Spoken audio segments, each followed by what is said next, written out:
Assalamualaikum warahmatullahi wabarakatuh.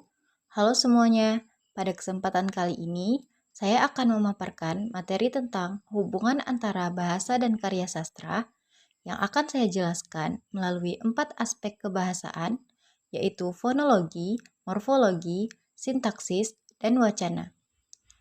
Bahasa memiliki peran yang sangat penting dalam karya sastra. Hal ini karena bahasa merupakan sarana utama bagi pengarang untuk mengekspresikan gagasan, emosi, serta keindahan.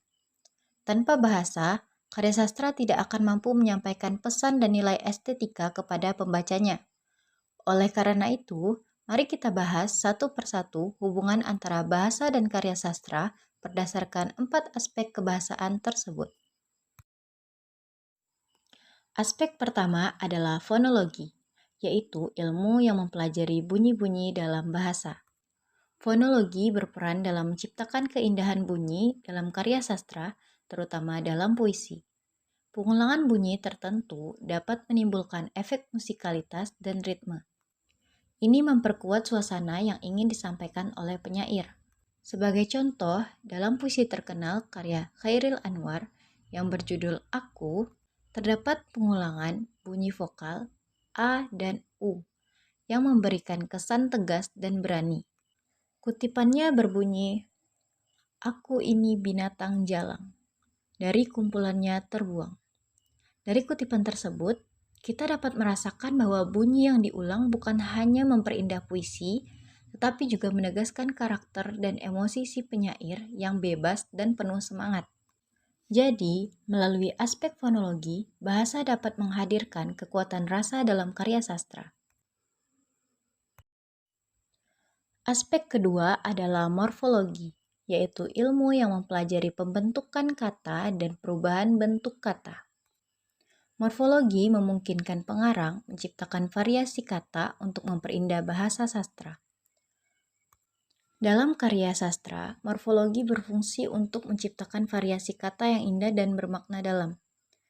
Pengarang sering memanfaatkan proses morfologi seperti afiksasi atau penambahan imbuhan, reduplikasi, pengulangan kata, dan pemajemukan atau gabungan kata untuk memperkaya gaya bahasanya. Contohnya dapat kita lihat dalam novel Laskar Pelangi karya Andrea Hirata.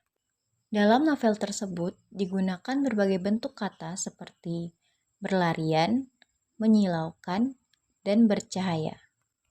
Kata-kata ini bukan hanya sekedar menyampaikan makna, tetapi juga menggambarkan gerak, warna, dan suasana kehidupan yang penuh semangat dan keceriaan.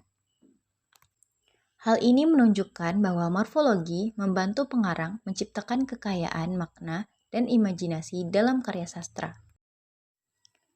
Aspek ketiga adalah sintaksis, yaitu tata cara penyusunan kata menjadi kalimat.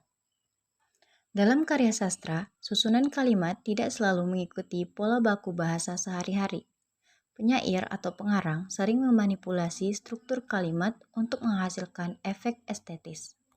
Tentu ini untuk memperkuat makna. Sebagai contoh, kalimat dalam puisi "Pagi itu sunyi menetes dari langit." Kalimat tersebut menggunakan struktur inversi, yaitu perubahan susunan kalimat yang tidak biasa, atau predikat ditempatkan setelah keterangan. Biasanya kita akan berkata, "Sunyi menetes dari langit pagi itu."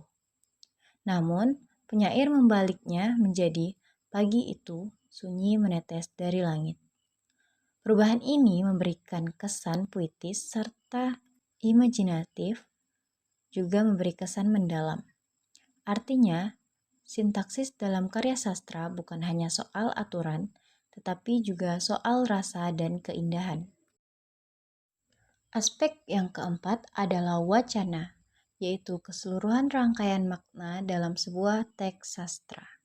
Wacana sastra memperlihatkan bagaimana ide dan pesan disusun secara utuh.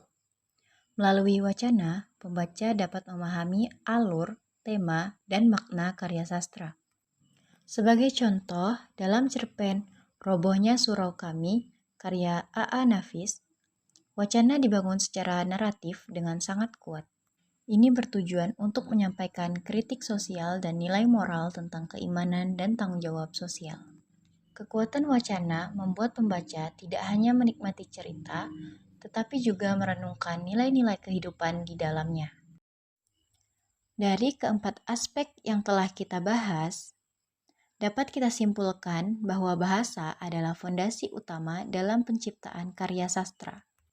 Melalui aspek fonologi, morfologi, sintaksis, dan wacana, pengarang mampu menyampaikan emosi, menciptakan keindahan, dan membangun makna yang mendalam bagi pembacanya.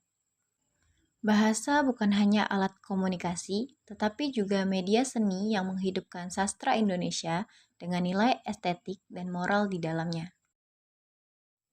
Demikianlah penjelasan saya mengenai hubungan antara bahasa dan karya sastra. Semoga melalui pemahaman ini, kita semakin mencintai bahasa Indonesia dan menghargai keindahan karya sastra bangsa kita. Terima kasih atas perhatian teman-teman semua. Wassalamualaikum warahmatullahi wabarakatuh.